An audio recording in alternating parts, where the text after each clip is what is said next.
You've probably heard the story of the Titanic sinking a million times. We all have.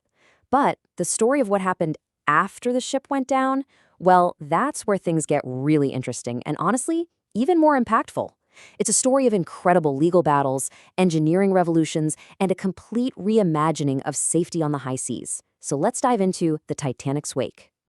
Now, the human loss was absolutely immense, and that story has been told powerfully. But what about the company that owned the supposedly unsinkable ship?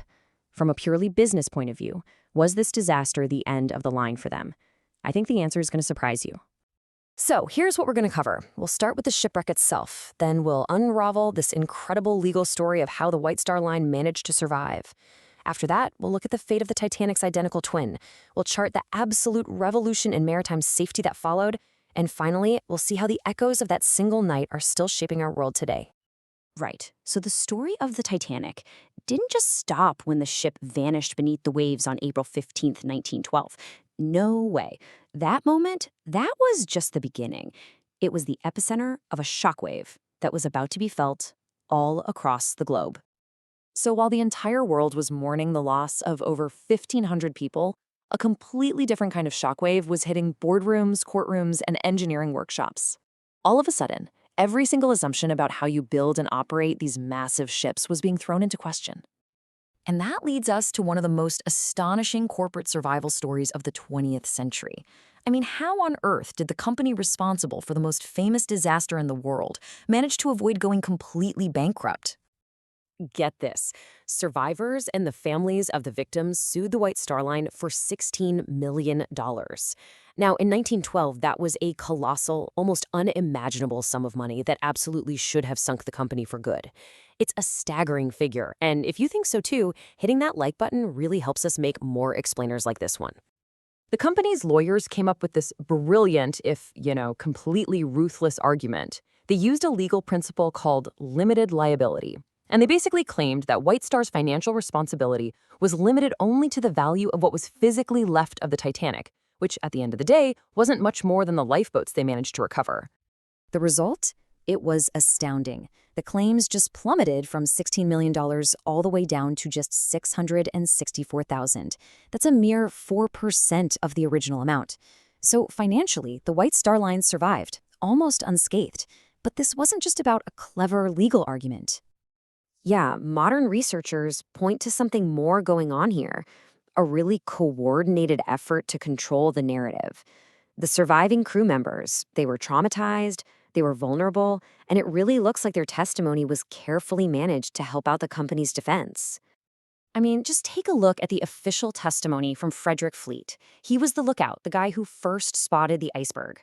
When U.S. senators asked him these absolutely critical questions, how far away was it? How high up were you? How long before he reported it? His answer, again and again, was the same. I have no idea. So you have to ask, was a 24-year-old professional lookout really that clueless? Or was he coached to protect his employer? Okay, so while all these legal battles were raging, a much more physical consequence was taking shape. You see, the Titanic wasn't a one-of-a-kind ship. She had an identical twin, and its story is one of a pretty dramatic transformation. Meet the RMS Olympic. She was launched a year before the Titanic, and she was a near-perfect mirror image. But after the disaster, the lessons learned from her sister's tragic fate would be hammered, quite literally, directly into her steel frame. Learning about forgotten history like this is so fascinating, and if you agree, a quick like on this explainer would be awesome. So, on October 9th, 1912, the Olympic was pulled from service for this massive refit. They gave her a double hull. The watertight bulkheads, which on Titanic didn't go high enough to stop water from spilling over the top, they were extended all the way up to B deck.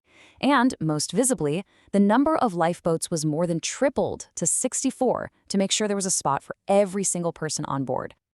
And this refit completely transformed the Olympic.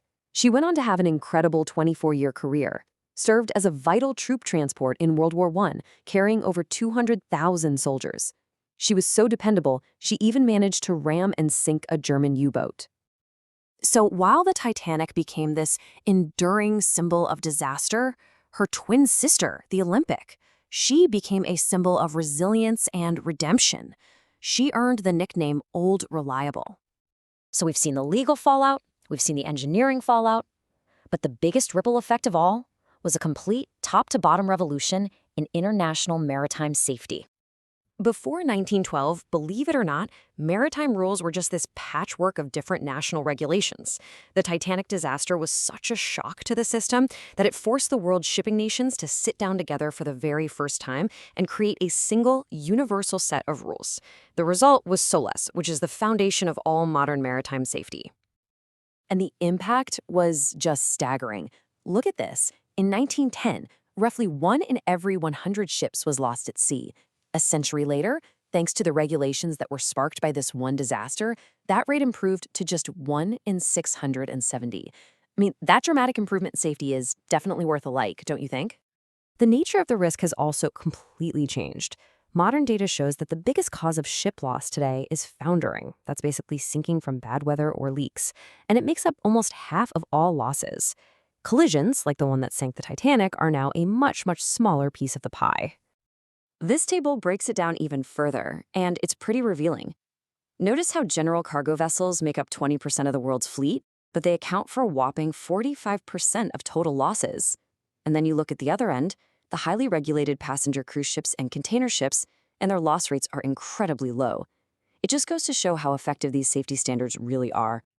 So let's bring it all together. The sinking of one ship over a century ago continues to echo through our world in ways we rarely even think about. So the next time you see a massive container ship like this one, remember that its design, its safety equipment, and the international laws that govern its entire voyage are all part of a legacy that began on a cold April night in the North Atlantic. The Titanic disaster, for all its horror, wasn't just an end. It was a catalyst. It reshaped corporate law, it forced critical engineering upgrades, and it created the global safety framework that protects millions of lives and trillions of dollars in cargo every single day. If you learned something new here, please give this video one final like, and we'd love to hear your thoughts in the comments, so don't forget to subscribe for more. You know, the ultimate takeaway here is a powerful one. The Titanic taught us that even our most advanced technology is fallible, and that hubris can be fatal. It forced the world to learn and adapt, and it leaves us with a question we should probably ask after every disaster. Are we truly listening to the lessons that tragedy teaches us?